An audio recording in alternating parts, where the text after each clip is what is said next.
বক্তব্যে কথোপকথনে যে কারো ভুল হতে পারে, সেই ভুলের জন্য তাকে প্রায়শ্চিত্ত করতে হবে, অপরাধ করলে তার শাস্তি হবে।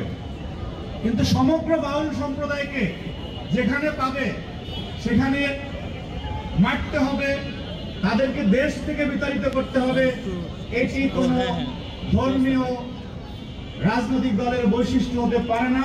এটি এক ধরনের ধর্মান্ধ উগ্রতা বলে আমি মনে করছি। সুতরাং যেই বাংলাদেশের আবহমান কাল ধরে লোকদের সংস্কৃতি চলেছিল, আমরা দৃঢ়ভাবে বিশ্বাস করতে চাই যারা একটি বিশেষ পরিস্থিতি তৈরি করে বাংলাদেশকে গণতান্ত্রিক মহাযাত্রায় উত্তরণের পথকে বাধাগ্রস্ত করতে চায়, তারা এই জঘন্য কর্মকাণ্ডের সাথে জড়িত। আমি যে এখানে দাঁড়িয়েছি, আমি ছাত্রদলের একজন নেতা।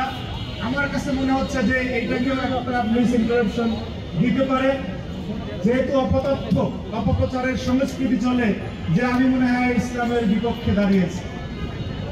আমি মুসলমানের সন্তান, বাউল জারি সারি যারা গায় তাদেরও প্রত্যেকেরই ধর্ম আছে, কিন্তু কোন ধর্মে কাউকে এই ধরনের লাইসেন্স দেওয়া হয় না যে আপনি ইচ্ছা মতো কাউকে পেটাবেন, সমাজ থেকে বিতাড়িত করবেন। বাংলাদেশে সকল ধর্মের, সকল মতের, সকল পথের মানুষের জন্য নিরাপদ আবাসভূমি হবে বাংলাদেশ। সেই লক্ষ্যেই সাম্য, মানবিক মর্যাদা এবং সামাজিক সুবিচারে বাংলাদেশ প্রতিষ্ঠায় এদেশে মুক্তিযুদ্ধ হয়েছিল এবং তারই ধারাবাহিকতায় 24 দেশে গণঅভ্যুত্থান সংঘটিত হয়েছে। সুতরাং আমরা স্পষ্টভাবে অনুধাবন করতে পারছি যে কোন বিশেষ শক্তি, কোন বিশেষ গোষ্ঠী যারা কিনা 5ই আগস্টের পরে বাংলাদেশে তাদের বক্তব্যের মাধ্যমে সবচেয়ে বেশি ফেতনা ছড়িয়েছে, সমাজে বিশৃঙ্খলা ছড়িয়েছে, তাদেরকে বাউল বিতাড়িত করার কোনো লাইসেন্স বাংলাদেশের মানুষ দেয়নি।